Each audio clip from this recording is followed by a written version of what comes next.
All right, so in this video, we were going to say, hey, we're going to determine what you need to think about to determine the proper drone LiDAR business case.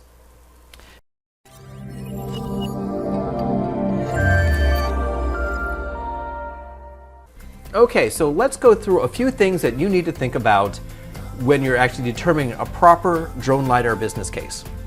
The first thing you want to ask is, what's the pain? And so, in the psychology of a business owner, or when you're actually providing a service, you have to understand that most of us don't want to change. Like for instance, the computer that I'm using here today, I'm most likely not going to, it's glitchy right now. I've had it for a year. I'm not going to want to actually change it because I'm very comfortable with what it has. Until something forces me to actually buy a new laptop because I love this one right now, I'm not going to change. So the same thing is going for when you're providing a service around LiDAR or mapping technologies. Traditionally, people do things the way they always have until there is some form of fear or some form of pain or some form of financial loss that they actually have to make that change. So it takes a lot of education, but it also understand what is going to drive that trigger. For me, for instance, when I'm dealing with surveyors right now in this day and age, the biggest driver is the explosion of LiDAR on the market right now. People are using traditional survey methods, which is slower. They're now starting to use photogrammetry, which only gets to the tops of the vegetation. And they've realized that in survey, if they want to get ground truth, they need a LiDAR system to compete with everybody else. And this is no different in that industry, because when they had GPS, it took them 5 or 6 years in the industry to adopt that into a mainstream piece. And now you cannot do survey without GPS. And that's what's happening with drones, and that's what's happening with LiDAR. So if you have a business case, the first thing you're going to ask is, what's going to drive them to adopt your services, your business solution, or your product? And what's going to be that emotional need that you're going to satisfy. Okay? Second question you need to ask is, how is it being done today? So you've looked at all the value, and a lot of folks, they tell me what they're going to do, and then the next question I ask them is, well, what are they doing today?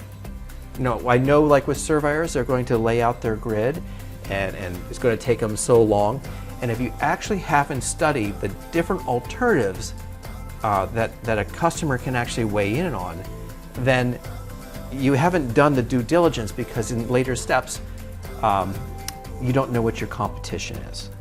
So the biggest thing is to actually know what those traditional methods are, so that you can start thinking about value that exceeds that traditional method, or is on competitive, or adds additional value, that you can actually offer the same cost, even maybe offer more fee, but you've delivered a certain amount of value. And then once you know how that's being done, then you can start to shape a business plan. Number 3 is, how much are they paying for it now? So you've looked at how it's being traditionally done on the different cases. Like for survey, they may be using total stations, they may be using just RTK units, they may be using drone photogrammic light. And so each one of those, there's an actual fee. And if you don't know what that is, one, you can go to a trade association and just start talking about it. You can go to something like eBids or FezBizOps or the new SAM beta site and start to look at old bids and see what they're doing. Or you can actually talk to your peers and start to figure out that way. But regardless, it's really important to understand what people are actually charging right now. Along with that, you're going to want to figure out, along with that charging fee, is what other services are they bundling in, so that you've actually accounted for all of that. And then from there, once you know the fee and how much, now you can actually see if you're going to actually provide more value, whether it's time, quality, risk offset, multitude of different things, maybe more data visualization, predictive analytics, all these things. You can add those values, and then that all has an associated service fee or cost. And as long as you've addressed that value, now you can start to look at how that's going to generate into revenue.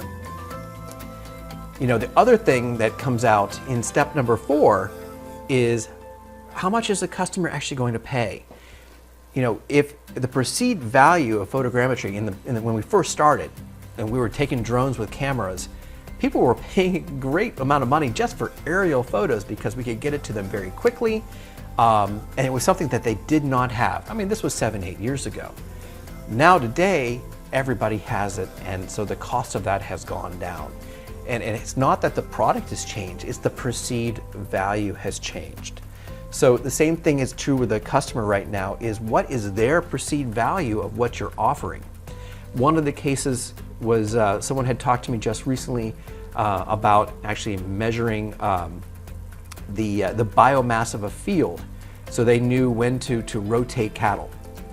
And me, I actually grew up as a farmer. I grew up on a dairy with 20 head on there, and I would be like, well, sure, I'd love to know that if I didn't already have knowledge of my fields and what have you, which is something that came up in our conversation. And so with that was, well, what are they doing now? Are they actually paying to measure the biomass? And his response was, well, no, they're not, because they actually can just judge it. So now, do you have a business case if they're not going to actually buy your services? So that's one of those things you need to see, is are they going to actually find value in what you're offering? Do you need to market it differently? Do you need to do more education? And then what are they willing to pay for it? And in what kind of volume on that? So the last step here is, now that we've determined all these different values, we've looked at we've looked at the pain, we've looked at how it's being done, we're looking at how much they're paying now, and we're looking at what they're willing to pay around that perceived value. Now that we have that, now we can start to build a case on what we think our income would be. And so this, when you look at a pro forma on this, it doesn't have to be complicated like for your accountant. It could be a simple assets and liabilities snapshot, which is a balance sheet, or you could kind of set it over a prediction over a series of months that would actually do some kind of cash flow analysis. But once you have that, now you know the amount of volume they're going to do. You can actually start to build that out. You know what they're going to start to charge, and now you know kind of how much money that you could actually make. Now it's time to actually talk to someone like us and look at the cost of the sensor. But like when you talk to me and anybody that's really good at sales, we can go with the cost of the sensor, but a lot of times what you really need to do is figure out how you're going to pay for it over a period of time. Nobody goes out and buys a car anymore and pays all in cash, except for my granddad, because we all want a cash flow. Now, if you do pay upfront, you still need to figure out how you're going to portion that out, because maybe you took out a loan, maybe you took it out of your savings and you need to actually pay back that savings. Regardless, you need to put yourself on a schedule.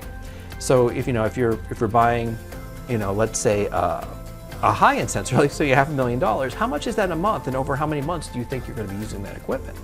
Or maybe you're into some of the lower end stuff because you don't need the amount of resolution, so you're looking at maybe a $50,000 or a $45,000 sensor at this time in the market, and now you're paying roughly about $1,800 a month over a certain amount of time, or maybe you're trying to get value back more quickly, so you're paying $2,000 a month.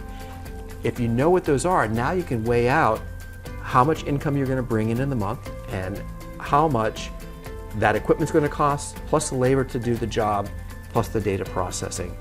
And now that big value, that moment of what's your budget, just you're prepared to actually move forward. So I hope these actually have helped you along the way, and so that when you're talking to somebody about some of these sensors, that you actually have this information, you're prepared, and even maybe if we slide that number across the table, it's not this barrier that's telling you that you can't do. It's now you have that you're armed with a methodology that can show you that you can do. and you know how to figure it out, and you know how to move forward for your dreams and objectives, and how to get your staff paid and how to grow your business. So if you have a question or you think of something that I haven't actually added in this and you think this would be of value, go ahead and leave a comment down below and we'll respond to that. And I'd love to just hear what you think of this kind of content. If you'd like to have also more of this content, you can click the link over here or the link over here and enjoy more of what the value is we're offering here today. Let's get mapping.